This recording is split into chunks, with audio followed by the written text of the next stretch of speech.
It doesn't seem like that long ago when you were just Cade's little brother, and now 3 years later you win the underclassmen and the leader on this team.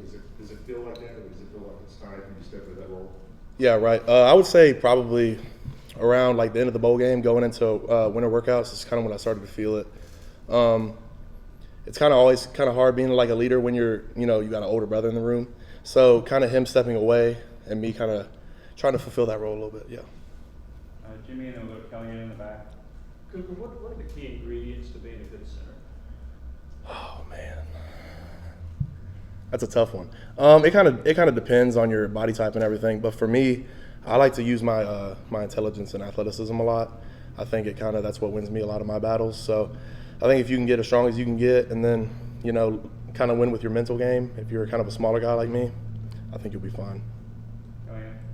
Hey Cooper, Coach Ellerby mentioned that you had a good off-season. What did you work on in the off-season heading into camp? Biggest thing was just weight room, getting bigger and stronger every year. So kind of getting to be an upperclassman, you got to kind of take on a bigger role in things. So leadership too, but the main thing was just getting stronger and bigger. Wes.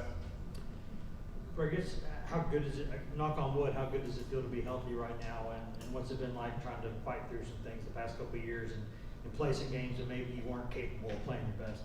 Yeah, right. I think the biggest thing for that is just, like I said, in the summer, you got to work really hard, build your body up, and then that'll kind of take care of it. I think it's been amazing these first few days, honestly. You feel really fresh and springy. You see how it kind of goes in camp. You kind of get camp legs. So just trying to stay where I'm at. I think it's been a really good time. It's been a great 3 days, 4 days, whatever it's been. And Cooper, I know it was his first day with Lynn J. Dixon, his first day practicing with you all. Any takeaways from that? Yeah, no, I'm just kind of focused on doing my job. Half the time, I don't even know who's behind me, whether it's Jabari or another guy or Hendon or Joe, whatever. I'm just kind of focused on doing me. we'll go to Patrick, and then Eric. Cooper, I think you recently you told us about him and had some teeth knocked out of the Alabama game. I know you played through some injuries last year. What were some of the things that you kind of had to play through and fight through and show your toughness on? Yeah, my ankle was the biggest thing. I hurt that game 1 and the game against Florida. That was mainly the toughest thing. It's really hard to anchor. You're playing SEC defensive linemen. They're 330 pounds. So if you're on a bad ankle, it's kind of hard to do your job at a consistent rate. So yeah, that was probably the biggest thing. Coach was in here talking about your toughness, and centers have to be some of the toughest guys on the team. How do you kind of balance wanting to show your toughness and not want to come off the field with, hey, I can't do it like I normally would? Yeah, you got to know your limits, but I was raised to never really quit. So I don't want to hurt the team, but I'm not trying to come out, if that makes sense. I was raised to finish what you start. So I'm not a guy that wants to quit at all. But if there's a time where you feel like you can't complete your job and you're hurting the team, that's when you kind of pull the plug on that. Eric, then we'll go to Kelly, and then back to Jamie. Yeah, Kelly, man, during that whole process, what did you maybe learn about yourself? I know it probably wasn't an easy season for you just because of all those injuries. I was helped a lot by the thing on my shirt, Vols Leaders Academy. They kind of preached something that I kind of took with me, and it's about servant leadership, and they talked about something called leading from the bench. So whether you're the star player, the worst player in the middle, or hurt or whatever, it doesn't really matter where you are. You can always make a difference with where you're at. So I think kind of finding my role as being in the back more as a teacher and helping out my teammates that were able to play. I think it was cool to find my spot there. Kelly. Cooper, you mentioned Vol leaders and being involved in that. How was your trip to Rwanda, and what did you take away from that?